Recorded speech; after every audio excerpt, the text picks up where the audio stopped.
Hi, everyone. Welcome to another edition of Mystery School. I'm your host, Jacob Cox, and our topic tonight is who are we really? And we're going to go deep with this topic tonight. It's something that I feel like is really something important. You know, we talk about different things all the time, but this one's going to go really deep tonight. So full disclosure, and this may be some stuff that's triggering later on. It's not my intention to necessarily trigger everybody or make anybody upset. I'm definitely here to ask questions because I feel like at the end of the day, none of us have all the answers. We're all, students and initiates in the great mystery school. And the greatest mystery is the mystery of ourselves. So let's dive deep tonight. And I'm going to go ahead and share my screen now.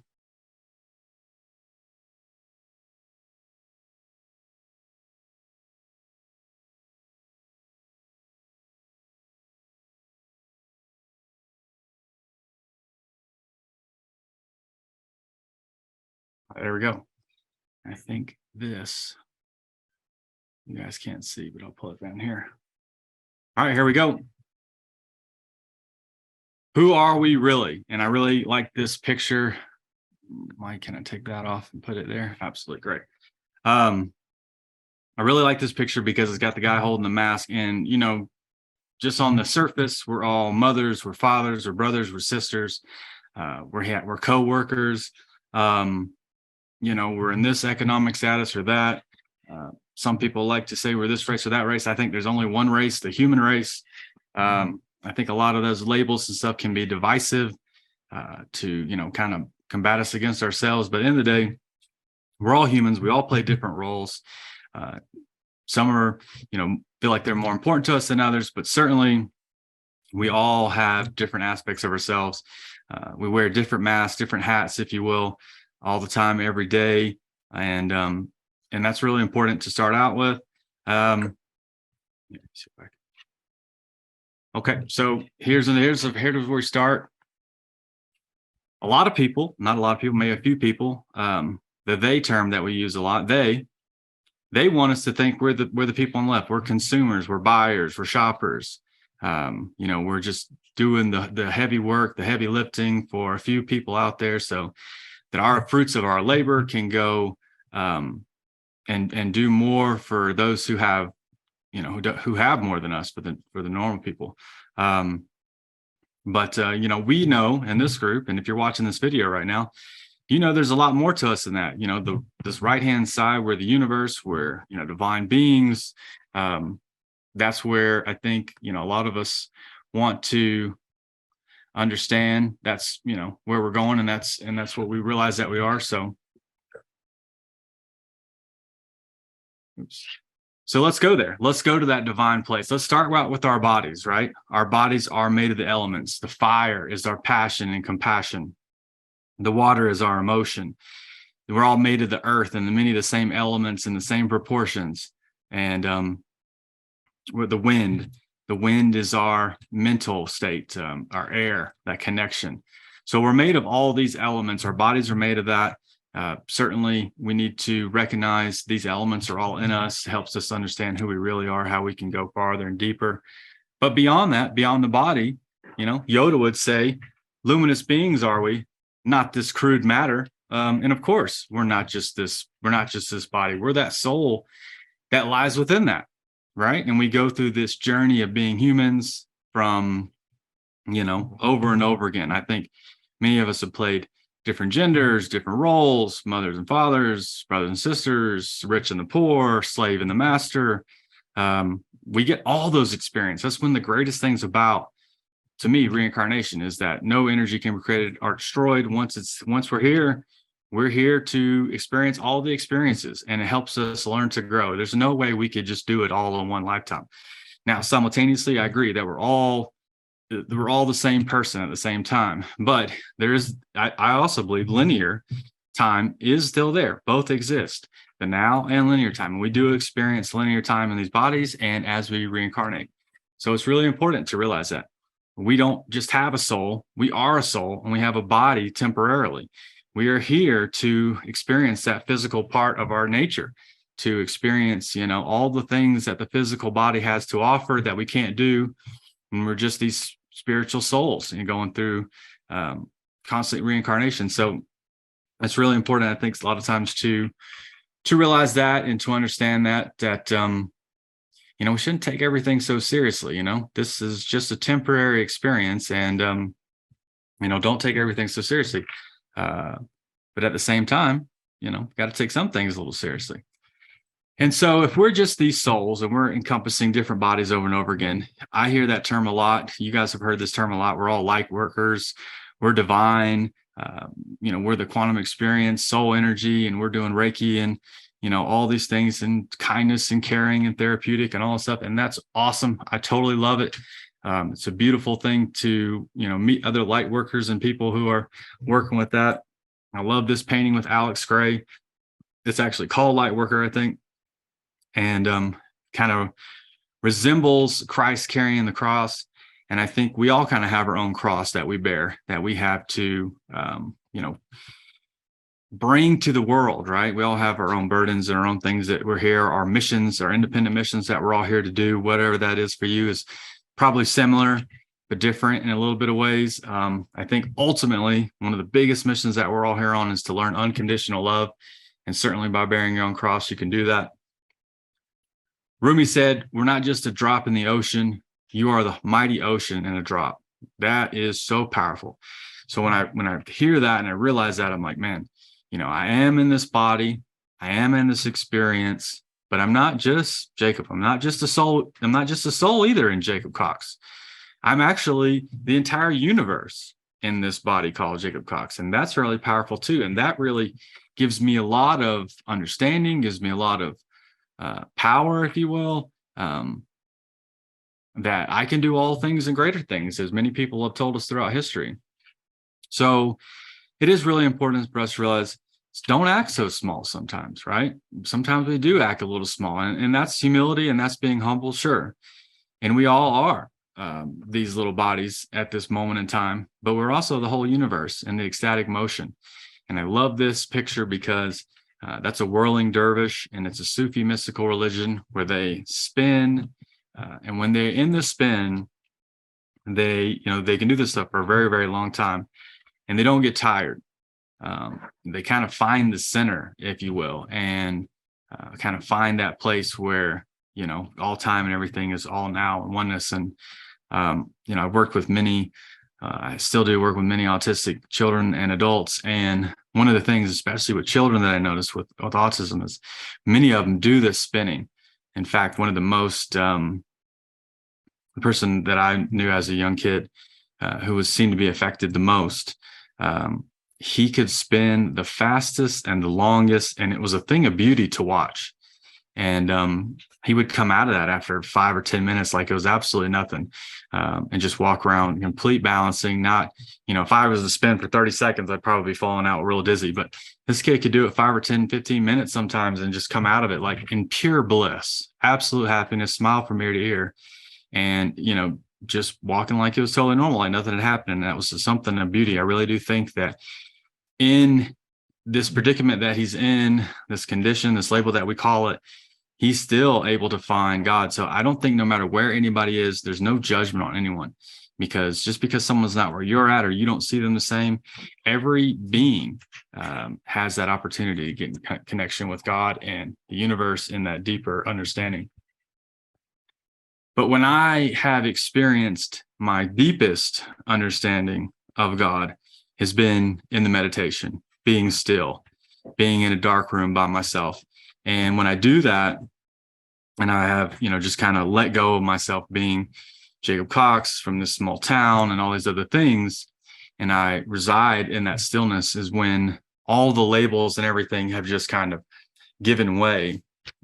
And I do become completely immersed in oneness and knowing that I'm God. Being still has been really the best medicine to find out who I really am, and I'm a part of everything. There's nothing that I'm not. I love that saying. I am that. I am. And I think the only thing that we're missing in that statement about that's the name of God is just a comma. And just a comma after that. And the second I am is emphasis. And if we go around saying that all the time, I am that, I am that, I am that, I am that, I am, right? And it's emphasizing that you really are all that is. God is everything that there is, every person, every experience, everything that you can imagine. And so saying that statement right now, this is where we go to the other side for a second. This is where we go down the deep rabbit hole of what's really going on with who we really are. Really, who are we really? Because at the end of the day, as long as I've been on this planet, it's not all love and light. There's a lot more to the experience. And what I've gained in some of this, some of the other side, the dark side, has been incredible for my growth. And I can't deny that at all. So when I look at the symbol like the yin yang, and this has been a symbol that's been a part of my life, my whole life, something I saw as a kid that I thought was really cool. And I had it on, drew pictures of it. And, I had like necklaces of it. And I always thought it was just a really incredible symbol. And I didn't even realize at the time what it was. I just knew that for me, it was just something that was really attractive and something I really like. And, being a Gemini, I love duality. And now I realize, why I was probably so attracted to it as a young kid. But this is a two-dimensional symbol. And if we just take a second and realize that this is more than just a two-dimensional picture, that's just a symbol for something. I believe this is a torus. And we're looking at a two-dimensional picture, but this is a toroidal field of energy that's just easily describable in a two-dimensional image. So I want to show you a little video here of how this is probably a little bit more than just a picture. So if you guys hopefully can see this as we go. I'm going to let this play out. But this is the toroidal field. It's a magnetosphere around every person, around our planet. The apple or an orange. The 0 point is the middle inside. That's where we find the seeds.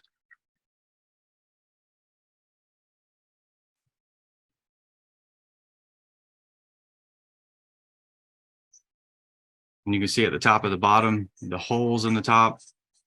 The darkness is coming down through the torus into the light.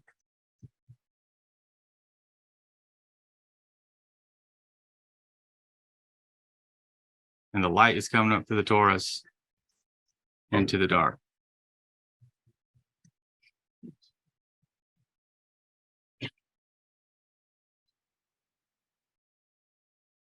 And so I think this really is more than just a two-dimensional image of something that someone wanted to draw or whatever.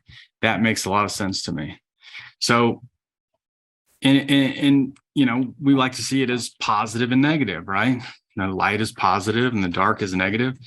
But even that is kind of misleading a little bit because, I've got a lot from, being positive and having positive emotions, but I've got an awful lot too from negative emotions and feeling sadness and anger and rage. And I've learned a lot from kind of living in the dark. I often tell people the life that I lived before I came to Colorado was a real big dark experience for me.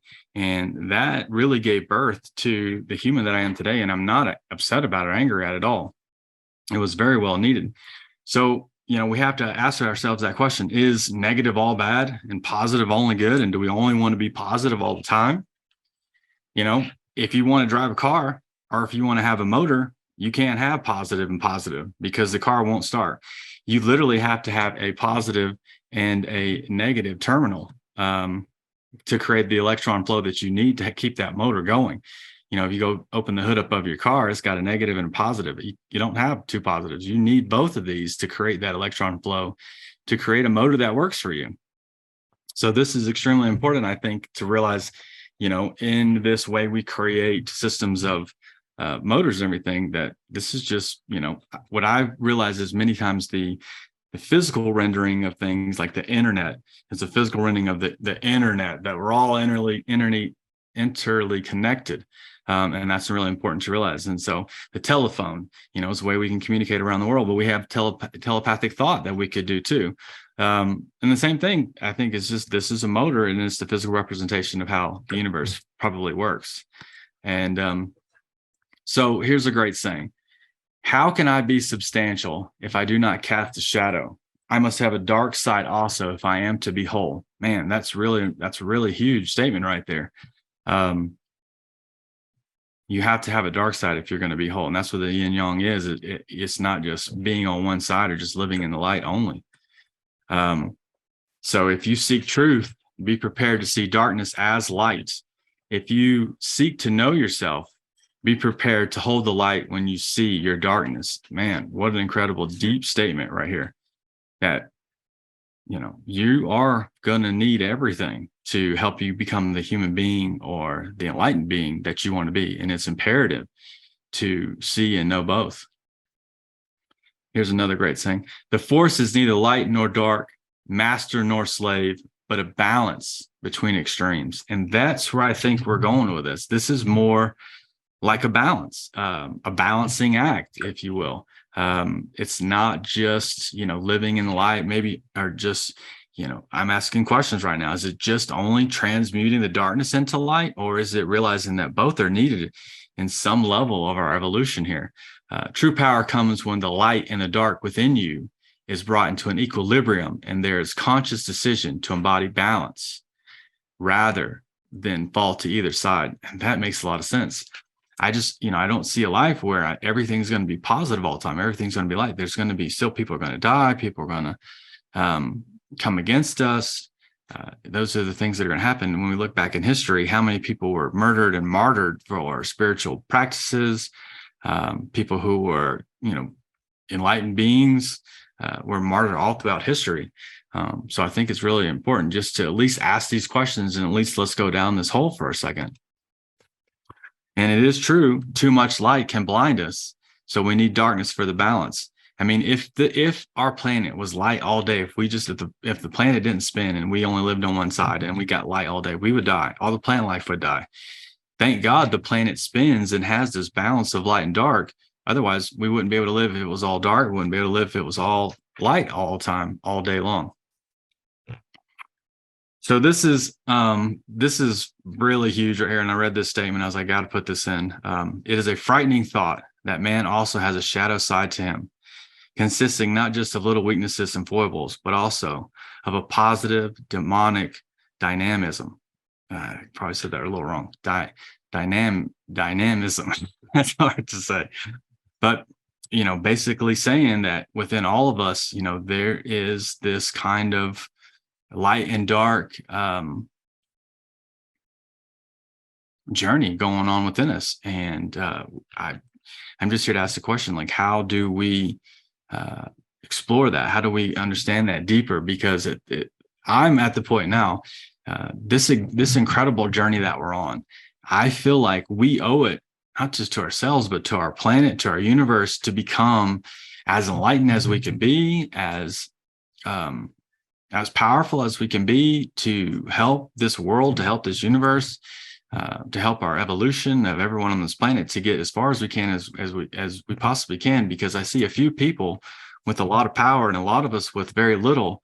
And I know that's just an experience. I know I'm allowing that. I know I've allowed that to happen so that I can gain who I am, right? That being this little small me has helped me realize, like, man, I'm way more than that as well.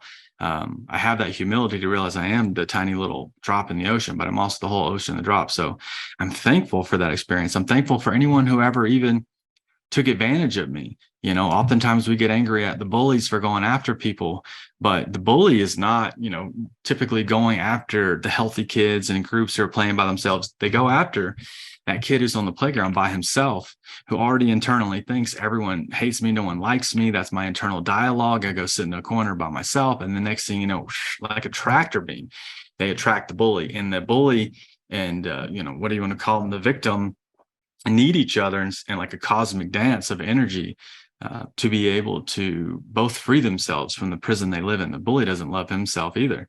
He has to hold people down to make himself feel better. So they're both the same. They're both bullying themselves by not loving themselves enough or accepting themselves enough. So I think it's really important to realize we need these experiences to grow and to go deeper and evolve. So knowing your own darkness is the best method for dealing with the darkness of other people. One does not become enlightened by imagining figures of light, but by making the darkness conscious. The most terrifying thing is to accept oneself completely. Your visions will become clear only when you look into your own heart. Who looks outside dreams, and who looks inside awakes. And this to me speaks volumes, because I do work with autistic kids and adults. And I'll be honest, it's not my light that allows me to sit with them when they go through the greatest problems in their life, when they go through this dark phase. It's because I've had my own darkness. I've had my own misery and my own suffering.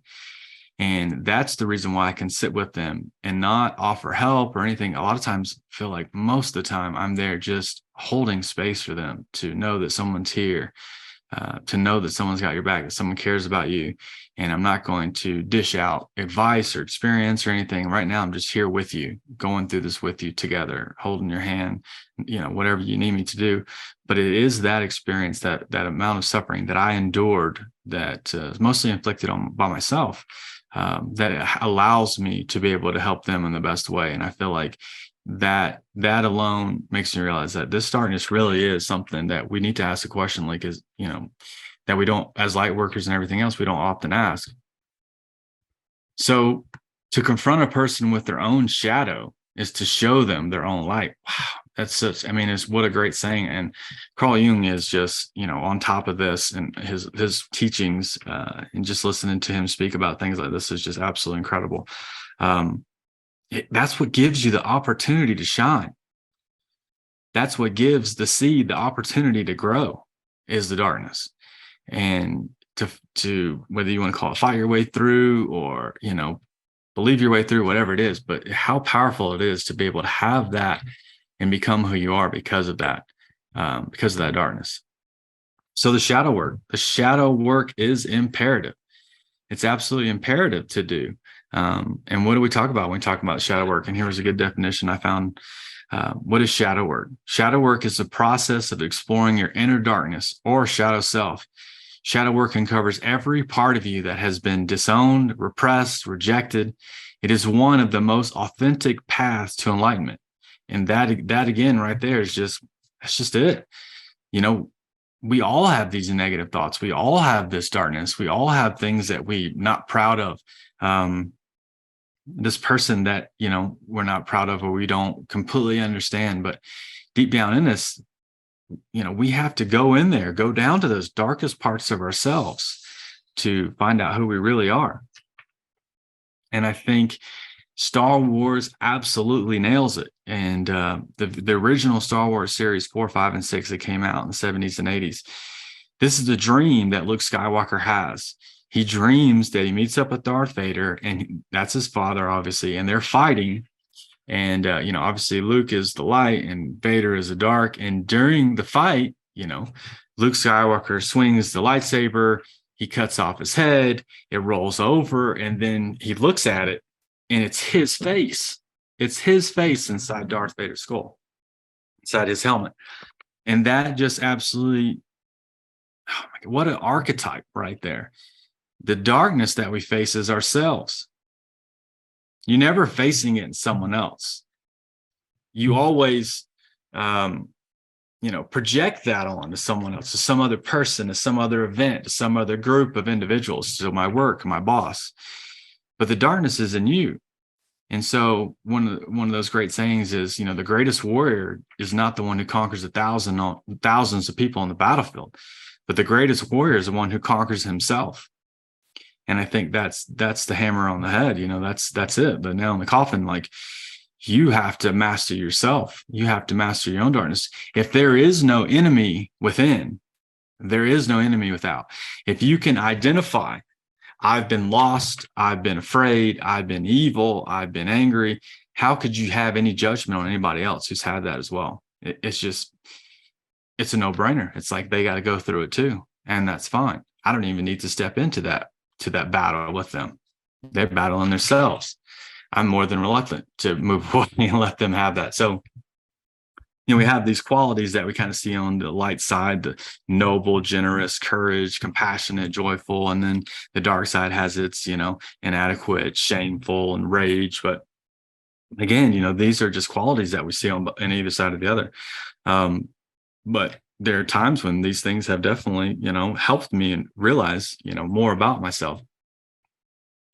So isn't it so interesting that the whole Star Wars saga is based on Vader being the chosen one, and he has to, he has to completely, he learns the light side. He goes on the, he's on the Jedi, and then he moves away, only to move to the dark side. He has to literally learn the light and the dark to be able to bring that balance to the Force. And he actually does that in the last one. He's the one that kills the Emperor. He's the only one powerful enough to do that. And that's because he's learned the light and the dark. And he masters the dark side through love for his son, not detachment. And that's pretty crazy because, you know, on the Jedis, they're always talking about, you know, they don't want to love anybody. They're not allowed to have relationships. So they're in detachment, right? But Vader learns to master the dark side through love, not detachment. And I think that's really important. So here we go. We're going to go down even deeper down the rabbit hole here. So here is a quote from Christ himself, Luke 14:26. It's in the Bible. You'll probably never go to a church and they'll ever say this in there. But this is something I think, you know, if we're going to learn from masters, then we need to listen to every single thing that they said, and not just the great stuff, to love your neighbor as yourself and all those things. Those things are great too. Trust me, I definitely, you know, recite them myself all the time. But Christ is quoted saying, if anyone comes to me and does not hate his father and his mother and his wife and his children and his brothers and his sisters, yes, even his own life, he cannot be my disciple. Now that is just the complete opposite of something you think Christ would say. But I think if Vader is able to find, and I know it's a movie, guys, but it's an archetype. If he's able to find the light because of love, if he's able to find the light on the dark side, should we then also too be looking for the dark inside of the light? Is that what this is saying?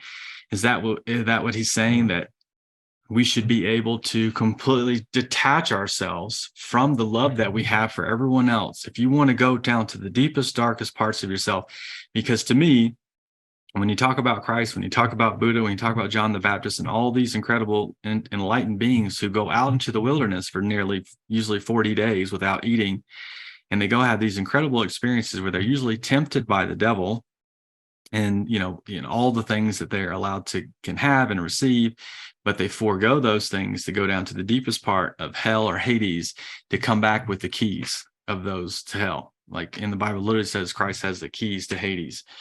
And that's pretty amazing that he was so able. He's the master of hell, right? He's got the keys to these places. And so that to me is like, again, I'm asking a lot of questions. I'm definitely not there, and I'm not going to even pretend that I'm there, but I definitely want to go as far as I can. And so if this is called balancing or learning how to use both sides, or how to, you know, realize that it is not all light and love, that there is, you know, growth in both of these aspects, then I want to go as far as I possibly can. And I want to ask these questions because if they're beneficial, and if I'm asking them, I think other people have probably asked them as well. And I want to put this out there for people to realize, like, hey, maybe there is more to just the love and light, you know, light worker issue. So the yin yang, the symbol of harmony, reminds us that life is a balancing act, and most fulfilling when we learn to embrace its dualities. Because at the end of the day, if all things come from source, if all things come from the one, so does the darkness, just as much as the light does. That to me means light and dark is duality. That's two, but together they make the whole. They make the one. That I think is really important. So there seems to be some kind of balancing act, literally, for the light and the dark. And, you know, we need to ask that question. Is that where we're going? Do we need to accept this? Do we need to understand this? That not is it just light and the dark, good and evil, but this all is playing within ourselves. It's not just this outside thing that's going on. It's literally happening inside of our own bodies and our own experience, our own journey.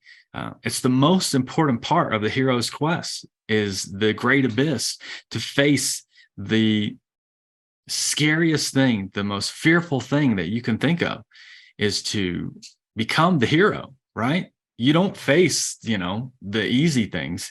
You have to go down to the deep, dark abyss in that cave that holds the treasure for you, whatever that may be, into the scariest possible thing that you can find.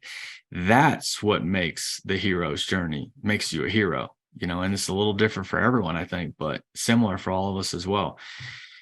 So I love the Hermetic principles. I think, we have a lot of understanding here. What we're really mostly talking about is number 4, the principle of polarity. Everything is dual.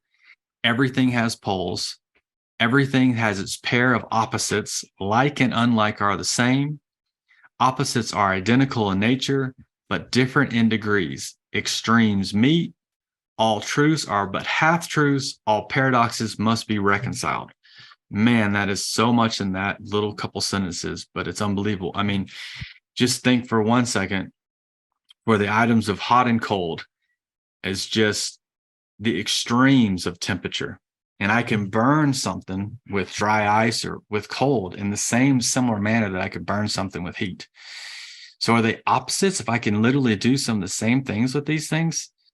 I mean, yes and no. It's this, paradox, right? That everything can be reconciled. It's absolutely mind blowing when we really get down, we really get deep inside these questions. And I think another one that's similar to this that kind of goes along with what we're saying is the correspondence. So principle number 2, principle of correspondence: as above, so below; as within, so without; as without, so within. And these two kind of both go with what we're talking about tonight. I definitely want to go deeper into all 7 of these, and that'll be a later mystery school that we'll do, because the Hermetic principles are, very deep and very important. But that's exactly, what we're talking about. This as above, so below. What's outside is within us. What's above is below. Maybe heaven and hell are not completely opposite separates, but they're part of one whole story. That's the important part I think I'm at least trying to explain right now, that together they make one. And so here's one. Thankful to Randy, actually, right here. He talked about this the other day and brought this up, and I knew that this was supposed to be part of this presentation after the talk last weekend. But this is from the Gospel of Judas. Not Judas, I'm sorry, Thomas. The later Gospels that were found: Judas, Mary Magdalene, Thomas, from the Nag Hammadi library. Very important here. Listen to this. Make the two into one, and the inner as the outer, and the outer as the inner, the above as the below, the male and the female into a single one. So the male isn't male and the female isn't female anymore. When you make 2 eyes into a single eye, a hand into a hand, a foot into a foot, a picture into a picture, then you'll enter the kingdom of heaven. And I know that last part is a little bit confusing overall, but he also said, when you make the 2 one, you will become sons of man. And when you say, mountain, move away, it will move away. And again, I don't want anybody to take anything the wrong way or anything. Sons of man, anybody can do this, female, male, whatever. Again, he's saying, this is about marrying the male and female energy, marrying the dark and the light, marrying so that these dualities become one. That's what's important here, and to realize, like, this is about becoming one. You know what I mean? Like, it's not just marrying another person of the opposite gender. It's about marrying the masculine and feminine within us all. As someone who works with kids, I realize there are sometimes when I'm very feminine and I'm very nurturing and kind, and, so you hurt yourself, you're okay, and talking to them and being gentle and sweet. And then there are times when I feel like I need to be very masculine, be very authoritarian to get kids to do certain things, but still protecting and providing. And I feel like if I'm able to flow into those different types of male and female, then I can do my job a whole lot better than if I just want to stay in one aspect to the other. So that can be me in moment to moment, just changing in a job several times throughout an hour or 2 session. That's imperative to me to be able to do my job well. So I really do believe that this is what he's referring to. It's not just male and female, but it is light and the dark. It is the dualities of all the things becoming one inside yourself. And so one of the most profound spiritual experiences that I ever had was going into my room before I even came to Colorado. I was taking lots of gold, monatomic gold, and I would just go sit in my room in the dark and meditate. And I would have, when you're kind of vibrating low and you have these big downloads, it's like you're already down here, so it's like the rubber band jumping up, so I've had that experience where like these huge, profound things happen to me all at once.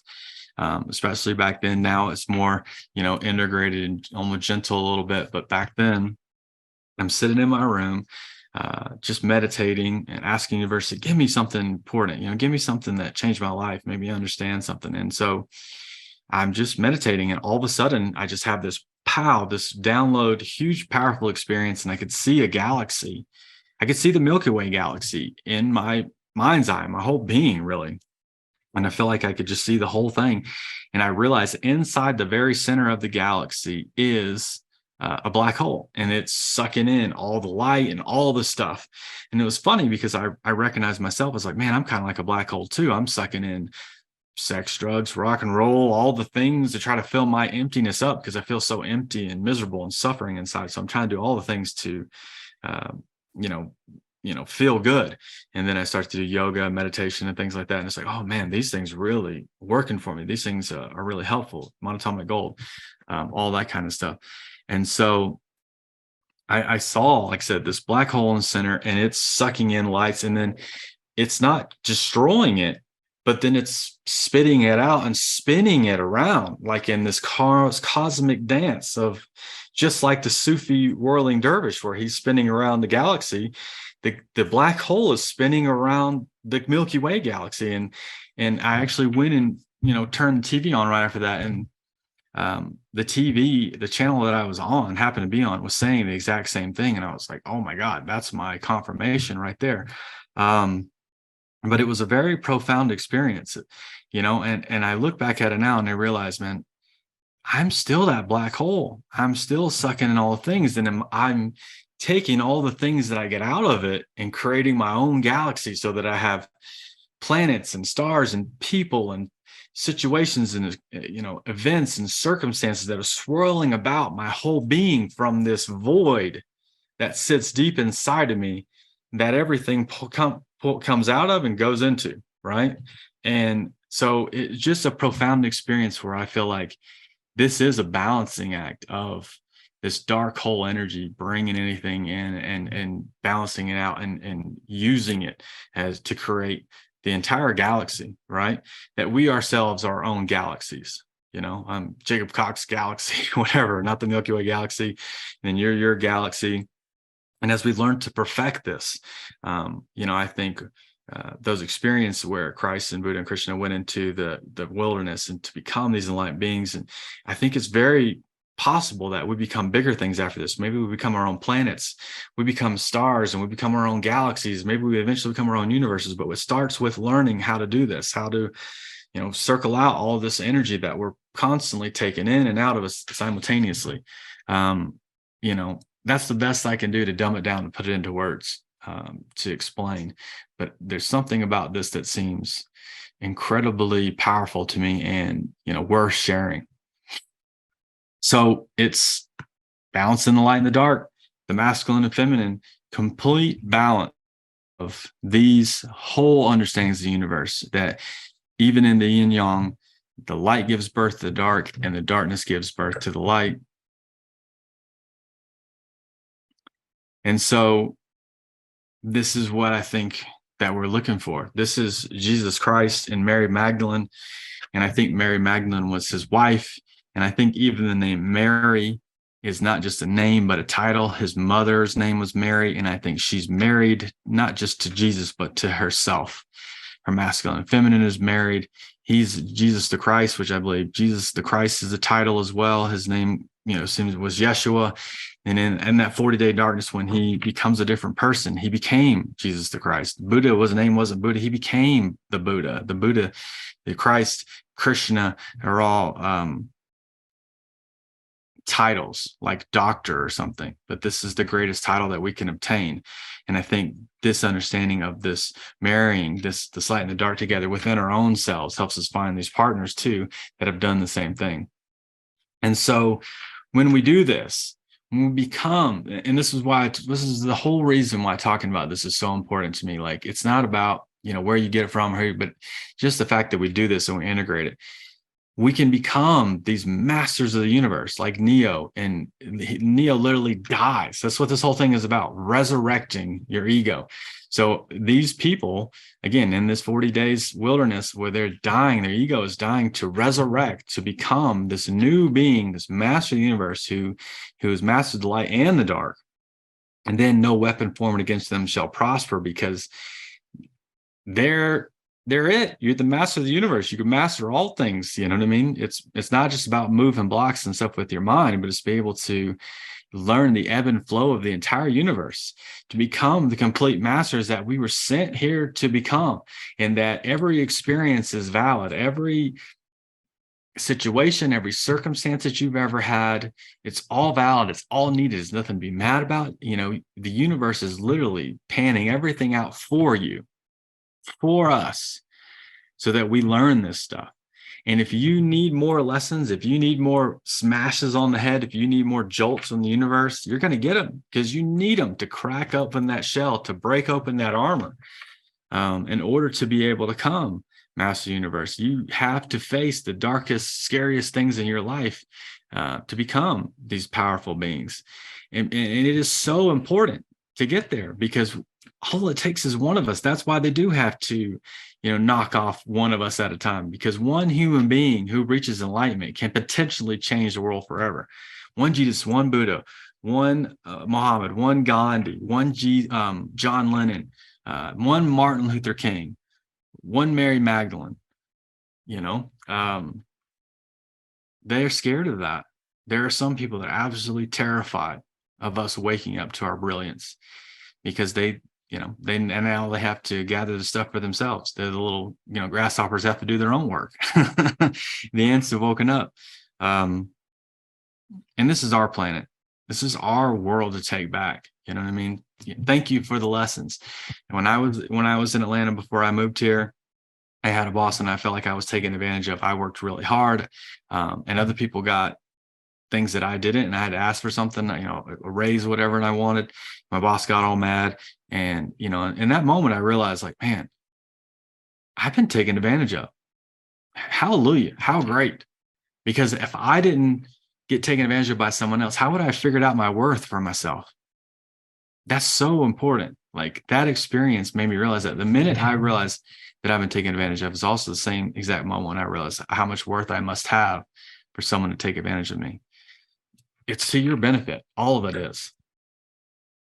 So I want the whole squad to level up.